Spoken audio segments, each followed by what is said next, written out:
Hello guys, welcome back. So in this lecture we are going to talk about the reverse method, which is one of the mostly asked question in the singly linked list in the interview settings. Okay, so most of the interviews which I have also given, there I have seen people most of the time used to ask this question can you reverse a singly linked list? Okay, so let me tell you what are the things which you have to do in a singly linked list in order to reverse a singly linked list, because it's not that much complicated in doubly linked list, but in case of singly linked list it's a little bit tricky, right?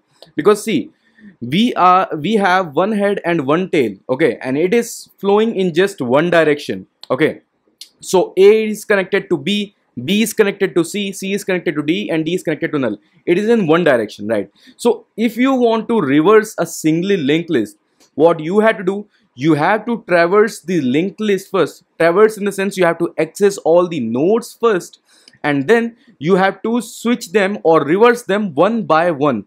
Okay, so let's say we have a linked list here for sake of example, right? So here if you see A dot next is B, right? This is how we have built the linked list so far, right? And B is connected to C, that means B dot next is C, and C dot next is D.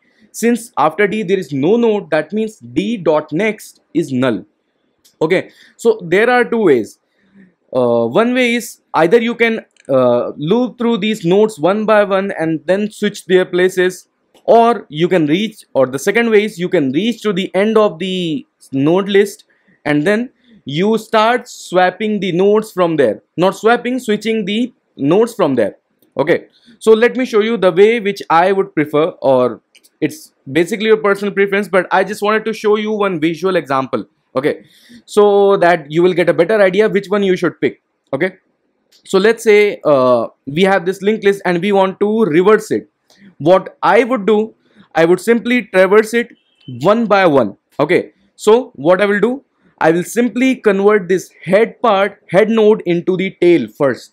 Okay, and since A dot next is B, so what I will do, since tail is the last element, tail dot next is always null, so I will set its next is to null, right?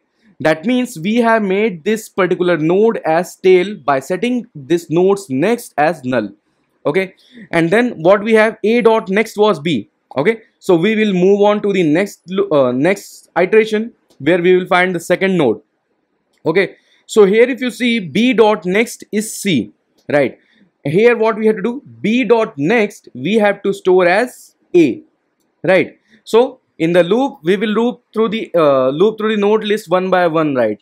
We'll go from A, then B, then C, then D. This way only we are going to iterate through the node list, right?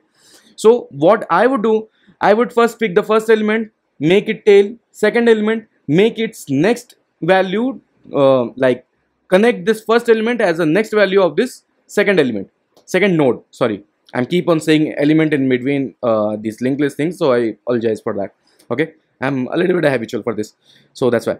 Okay, so yeah, now what we have to do, since B is connected to C, that means B dot next is C here in this case. So what we will do, we will simply connect B dot next to A. Okay, and as you can see, we have already started building the reverse part of the singly linked list, right? Now we will move to the next node, and then here as you can see, C is connected to D, right? C dot next is D, right? So here what we will do, we will again access C node and then we connect it to B. Okay, that means C dot next we will store as B. Okay, and then same we are going to do with the last node as well. Okay, so this way we have reversed the node list, but there is still one thing remaining. See, D is the last node in this particular singly linked list we can say, right? So how we can make this node as a head node? Okay, see here, this is going to be the last node in the linked list, and here since this was the tail node, that means its next was null. Right now its next is this C node, right? That means this is the first node from where the singly linked list is starting, right? So that means we are obviously going to store it as a head node in the linked list. Okay, so this is how I would do in case if I want to reverse the linked list.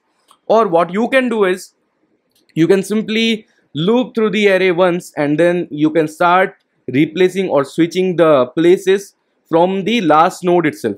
Okay, that can be your best solution, and this also can be your best solution. It's all up to your personal preference. So but I would prefer you to implement something like this, like we would start from the first node and then we start building the reverse portion of it gradually, right? So this is, we can say, is one of the convenient way of reversing a linked list, right? And I would not give you any pseudocode for this reverse method for the linked list, because you will simply get confused, because there will be so many next previous sort of variables I would mention. So I don't want you guys to get confused. I just want you guys to get a visual get an idea by seeing this visual representation, because you have already practiced all the methods so far of the linked list. So by now you by yourself will be able to implement the reverse functionality of the linked list. Okay, so this is how we are going to reverse a linked list.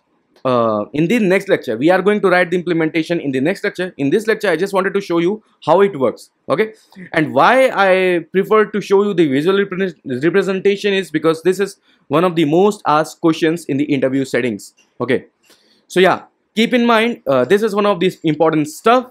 Okay, and in case if you didn't understood how it is reversing, how we are going to reverse it, pause the video or rewatch the video as per your speed, right? Okay, once you are 100% sure like how it is working, how it is visually working, right, how we are going to reverse it like with this visual representation, so you will be ready to jump into the next lecture where we will be doing the actual coding for this particular method. Okay, yeah, so this is all about the reverse method. I just wanted to introduce you this method, and this is the last method in the linked list. Okay, so after this we are going to see the time complexity, space complexity sort of stuff, and then I'll give you the complete linked list code. I think in the next lecture itself I will attach it. Okay, so don't worry about that. Yeah, so this is it for today. See you in the next one.